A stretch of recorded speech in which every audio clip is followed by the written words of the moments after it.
right, we're on Parah, Perek Yud Bet, Mishnah Dalet, fourth Mishnah in the 12th and final chapter of Masechet Parah. So we're talking about mazeh, about the sprinkling of the water with the Parah Aduma juice on it.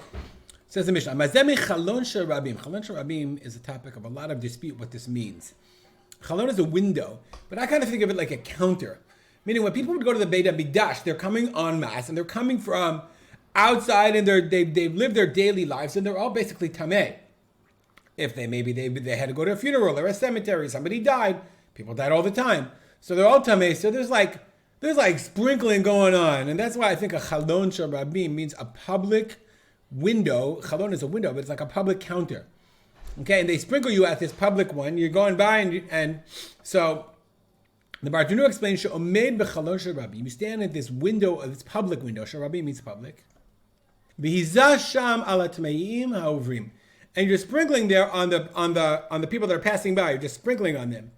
V'hizah ala tamei, and the person and he sprinkled on the tamei. Kasavur, the guy thought shamayim biyado torim lazah. He thought the water that was left there, I guess the Beit HaMikdash had a system, they would replenish the water, whatever the water that was there was tahor. And it turns out that the water that was there at that public window, at the spritzy window, was psulim. And then what the guy did was, he said,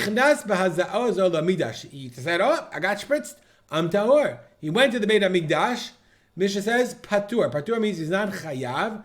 What does that mean? Patur atamei mi korban. He's patur from a korban. Why? There's a very important rule in Tumah and Ta'ara. If you have a case of safek, of doubt, of whether you're tamei or not. So the classic example is somebody's buried on one path. The guy walked on one of two paths, not sure which one. That's called safek tumah b'reshut arabim.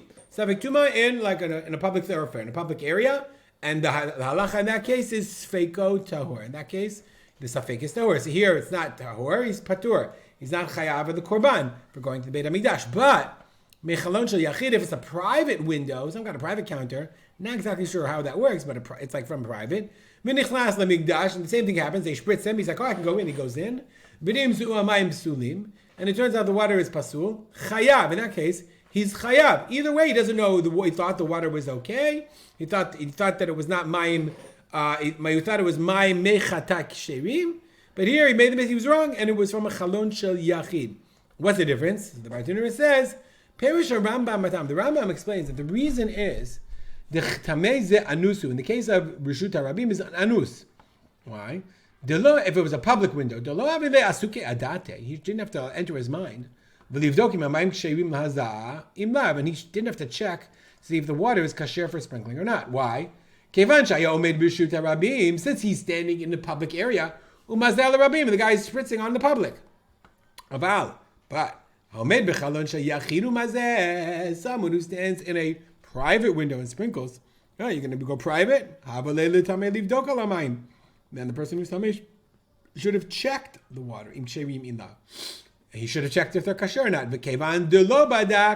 Since he didn't check, shgagahi, that's considered a shogeg, means he did it accidentally. V'lo onus, not like coerced without any responsibility. And then if he does, then he's chayav kabor. Why? That's like safek tumah in a private area. So again, two paths in public is safek tumah b'shut harabim, sfeiko tahor. But let's say I have two rooms. One of them I know somebody's buried in, and I don't know which one. I know somebody's buried in. I walked in one of the two rooms and I didn't know which one. That's safek tumah b'shut yachid and the sfeiko tameh. All right, and that's the difference between the first case in the Mishnah where you're patur and the second where you're chayav. Aval, but Kohen Gadol, the Kohen Gadol, ben mechalon sheyachid, ben mechalon sharabim, he walks by and he's spritzed, and he assumes it's okay whether it's private or public, patur. Why? He's always exempt. En Kohen Gadol chayav abiyad hamikdash. There's a rule. The Kohen Gadol is not chayav on coming into the Beit HaMikdash when he is tamei. Why? It says, if a person is tamei and enters the Beit HaMikdash, that nefesh is nichota, gets kareh. You don't want to do that. That's why we're so careful about going up to the Har Habayit, the Beit HaMikdash. The punishment of going up when you're tamei is kareh. So the Gemara says, Mi shechet o shaveh lekahal.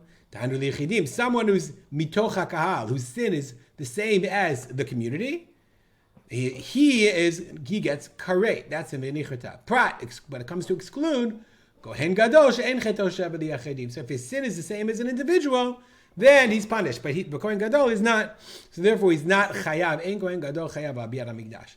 So much so, the Mishnah says they would spritz so much. Machlikim ayu lifnei chalon sharabim. It used to be slippery. People would slip in front of. It was so much chatachatad why the people would slip.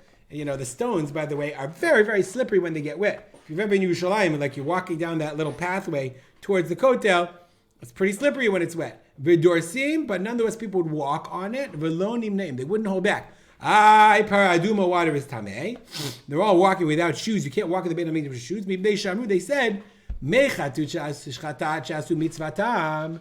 Once mechatat, water chatat, once they've been spritzed, once they're sprinkled, einam mitami, they're no longer tameh. So it's only tameh to a person before the spritzing is done. But once the sprinkling is done, then they're no longer mitameh. And that's why people didn't worry about the slippery water, and they would walk on the water. They wouldn't avoid it in the place where the water is already sprinkled because it's not mitameh. We'll stop here and dedicate our learning. Remember, you're my father. Harav, Simcha Ben, Yitzchak Haman, and make it a great day. There we go. Make it a great day. Again.